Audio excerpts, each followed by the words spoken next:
Yeah, I mean, disappointing there at the end. Tale of two games. Go back to game one. We didn't get, Tristan didn't have his best command, but Malsad and Marshall did a great job in relief out of the pen. Only maybe one run or something in 6 innings or something like that. The offense was good, the whole day. Game two, Darden was great, gave us a quality start. Got him out of there because he's on 1 day short rest, and really this time of year trying to be smart with pitch counts and rest, so got him out of there, and then we just had a meltdown in the bullpen and 11 runs in the final 3 innings.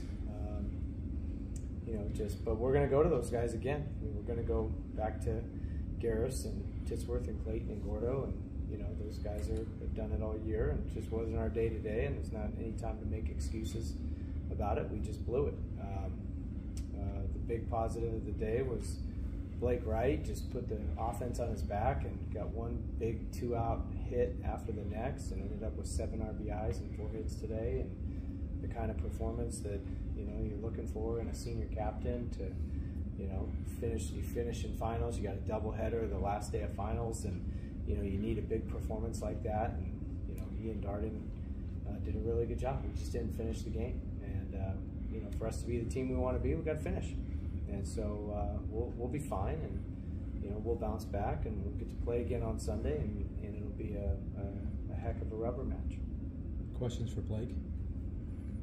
Blake, when you're going like this, it's the old axiom that the baseball looks like a beach ball. Is that the way it looks to you right now? Like you're picking up spin on pitches and just seeing it really well? Yeah, I mean, I'm just trusting everything that my coaches tell me and just trusting my approach. Blake, you've played in a few doubleheaders at this point.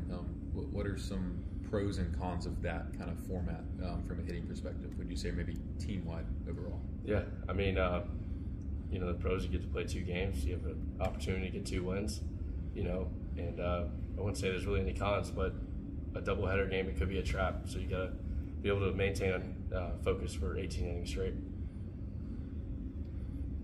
What did that Louisville series kind of do for this offense?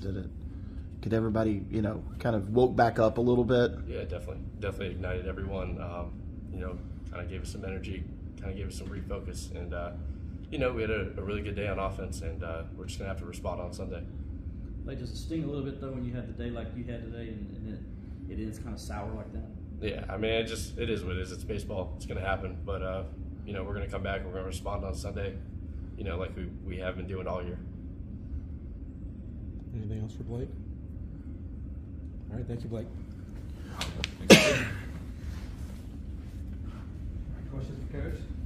Can you pinpoint anything, maybe, because you're seeing a little bit, trend with your bullpen where maybe what's going on is causing some of these, things at the end of the game? You see strikes, and, we had twice the guy in game 2. We started the inning with a leadoff walk when, the first hitter that the reliever's facing, and, if they get hit, they get hit, and if the other team earns it, they earn it. And we would all much rather see the other team hit their way on and earn it than walks and errors. And the leadoff error in the 9th was tough to start the 9th, but we need to be able to overcome, and we did. The next 2 hitters got out, which made that 2-run, 2-out home run even tougher because it was with 2 outs. But the relievers just every pitcher, it's 9 against 1. And there's such a, just so much wisdom in just the old school approach of, filling up the strike zone, attack the strike zone, let your defense work.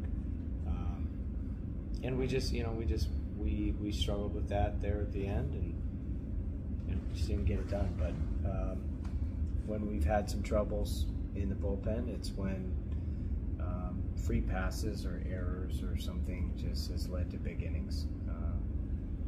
And then they're just exacerbated when you have home runs after that. So if you have a walk or an error, you just got to be able to, what happens next, and we just got to be able to shut it down.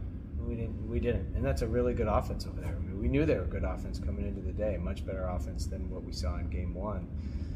We saw more what their capability is in game 2. The Burris kid had a heck of a day and a couple of homers and big RBIs.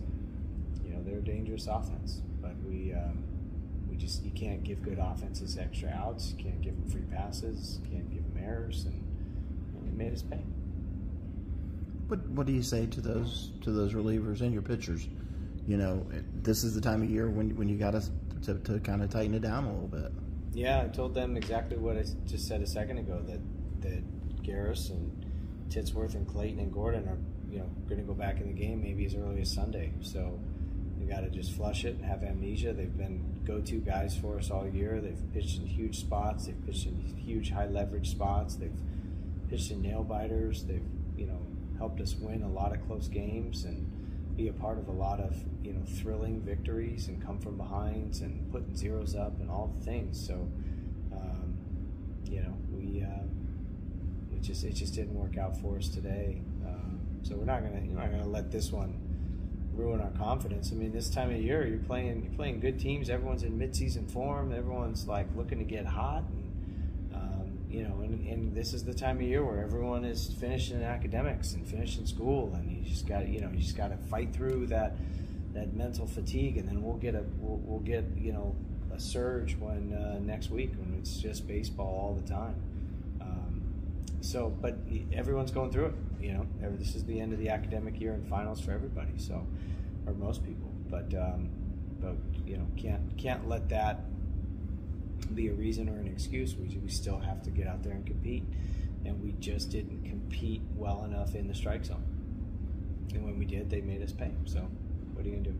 Do you think Tristan, that he just doesn't? Your opinion, does he not look comfortable out there, or what it is right there since he's come back from that injury? I think it's just a matter of just for him just getting that strike percentage as close to 60 to 64% as he possibly can. When, you know, his best game of the year, I think, was Duke, and he was 65% strikes that day. And when the higher his strike percentage is, the better he is, and the better his results are, because he's got such nasty stuff. It's so hard to hit. You know, he'll get himself. He's gotten himself into trouble at times when he's fallen behind. Pitch count's been up. Walks are hit by pitches, like we saw, especially against Louisville. But when he's in the box, I mean, he's got swing and miss stuff with multiple offerings. You just got to get his pitches in the box. But offensively, it's good. You feel like you've maybe found something with this lineup, moving Cam up to protect Blake a little bit. Yeah. Absolutely. I love Cam sandwiched in between Blake and Jimmy. Feels right, feels good. The four hitters, kind of that second leadoff. That's the position in the lineup that statistically has the second most leadoff opportunities in a season. And so, you know, Cam's a contact guy, and if we need an RBI, he can do that. And the lineup feels long with Jimmy Overtop behind him, but then the emergence of Becerra and Crichton and Jacob Jarrell and Nolan Araki have come up with some big games, and JP's fighting it right now. Ever since kind of last week against the Georgia series, he's had a pile of strikeouts, but he'll be fine. He's a tough kid. He's seen real adversity in his life. He's not going to let a few strikeouts get him down. He's still playing good defense, and he will fight through it, and he will come out the other side. And he hit his way into this. He's going to hit his way out, and he'll be just fine. Mr. Coach?